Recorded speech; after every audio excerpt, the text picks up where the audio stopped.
საპრეზიდენტო არჩევნების წინასწარი შედეგები ცნობილია. საქართველოს ახალი პრეზიდენტი ყავს. ეს პირველი შემთხვევაა ქვეყნის ისტორიაში, როდესაც სახელმწიფოს მეთაური არა რევოლუციის, არამედ არჩევნების გზით შეიცვალა. თავისუფალი ერი თავისუფლად ირჩევს. საქართველოს ყავს ახალი პრეზიდენტი, რაც მართლა მისალოცია ჩვენი ქვეყნისთვის და ჩვენი იმ მეგობრებისა და კოლეგებისთვის საზღვარგარეთ, რომლებიც ცდილობდნენ, რომ საქართველო მყარად დამდგარიყო დემოკრატიულ რილსებზე.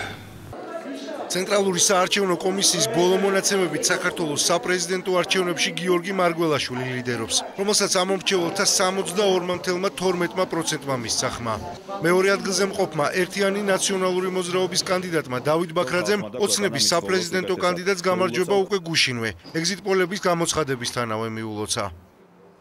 ძალიან აკადემიურად წარმოებულმა კამპანიამ, წინასაარჩევნო კამპანიას გულისხმობ, ფაქტობრივად საშუალება მიცა ნაციონალურ მოძრაობას იმისა, რომ მიიღოთ იმაზე მეტი პროცენტი, რაც პრინციპში პროგნოზირებადი იყო.